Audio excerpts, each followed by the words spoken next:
Hi, my name is John Paul Raj, and I'm on a mission to make the learning of math fun. So if you're new to this channel, please do consider subscribing. On this particular video, we're going to talk about the power rule of differentiation. Let's start.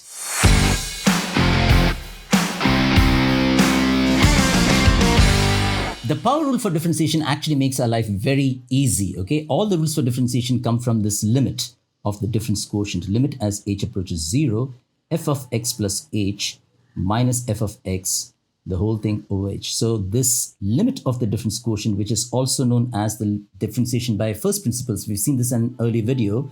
All the rules for differentiation can be derived using this limit of the difference quotient, also known as the differentiation by first principles. But because these rules are now available to us, like I said, it makes our life very, very, very easy. So what is the power rule?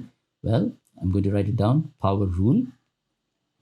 So if you have a function defined as f of x is x to the power of n, where n is any number not equal to 0, then the derivative is defined as f prime of x is equal to n times x to the power of n minus 1. That is all we need to remember, okay? That is all we need to remember. We don't need to do that limit of the difference quotient, differentiation by first principles, unless and until the question requires, okay? So this power rule, like I said, really makes our life very easy. Let's take some examples to illustrate this. If you have f of x as, let's just take x cubed, okay? X cubed, then it's just a simple usage of the power rule. Let me keep it visible to you. So you've got f prime of x will be, n is 3 in this case, right? In this case, n is 3. I'll just write it down, n is 3. So we write it as n times x to the power of n minus 1. This is the first time we are using this, so I'm going to go very slowly, all right? So then you can simplify this and say this is 3 times x squared.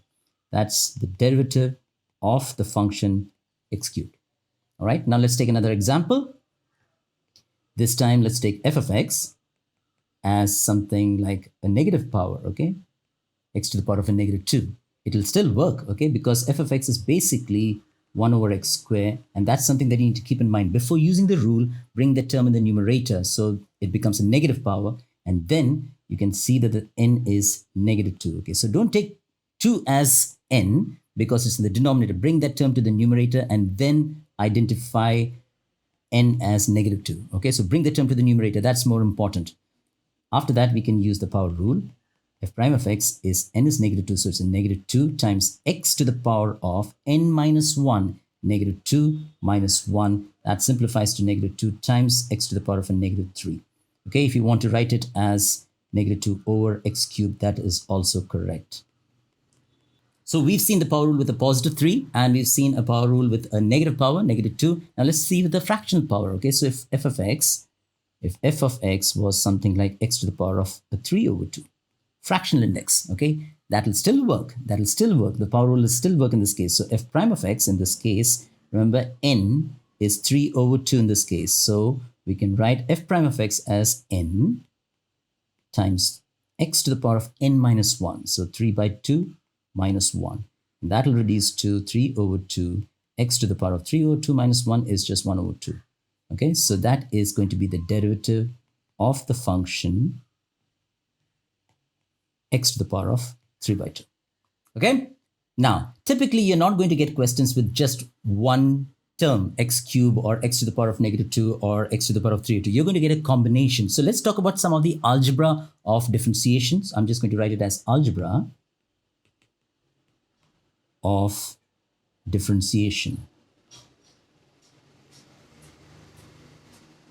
Oh, by the way, differentiation is the process of finding the derivative. Differentiation is the process of finding the derivative. The derivative is the product of this process called differentiation, okay? So the first rule under the algebra of differentiation we're going to look at is if y is defined as the sum of two functions, fx plus gx, then the derivative denoted as y prime would be given as f prime of x plus g prime of x. Okay, that's very simple. If a function is defined as a sum of two functions, then its derivative, y prime, is going to be the sum of their derivatives, individual derivatives put together, okay? The second rule under algebra we're going to look at is y is a constant multiple of a function. K is any real number. Then its derivative is going to be k times f prime of x. All right, so if y is equal to k times f of x, then y prime, the derivative of that function, is going to be just k times the constant multiple times f prime of x. Cool. The third rule we're going to look at is y is just a constant, is a number. There's no x involved, all right? Y is just a constant. In that case, y prime is going to be 0. Okay, is this clear? Y prime is 0. So there are 3 rules under this algebra of differentiation we're going to make use of.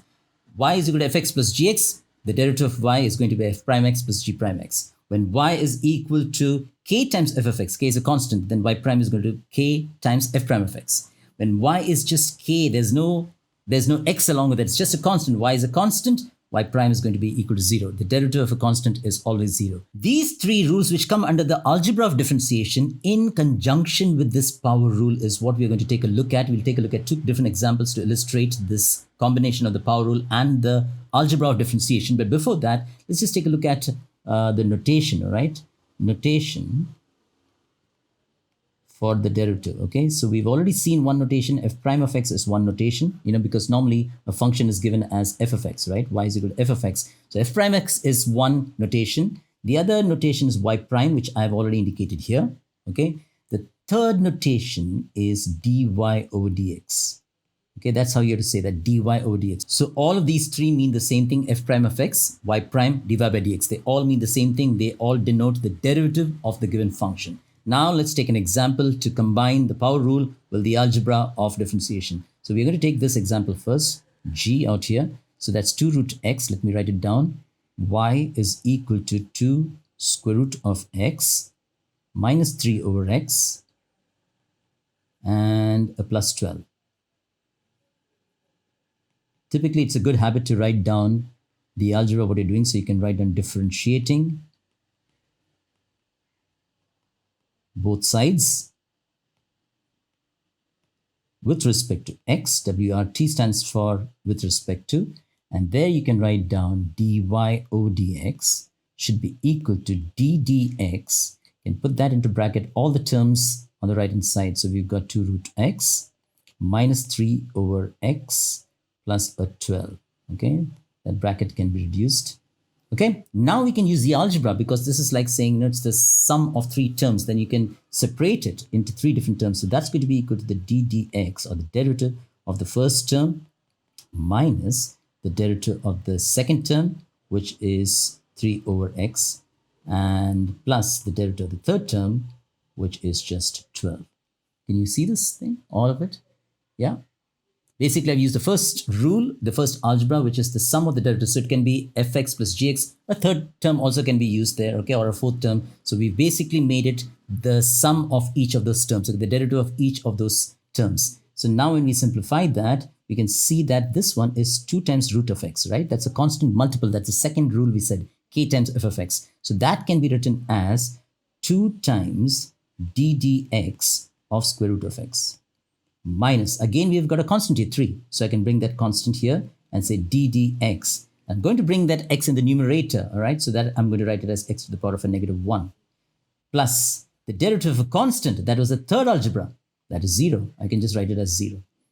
Okay? Now let's simplify this further. And this would be 2, the derivative of square root of x. Square root of x is x to the power of half, right? So that is, I'm just going to write it as square root of x is just x to the power of half. That means n, you see, n is half. So we can write it using the power rule as half x to the power of half minus 1.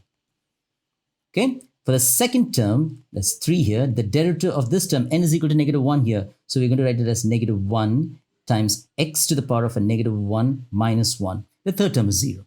And now when we simplify this, we should get the 2's will cancel off, and you've got x to the power of a negative half.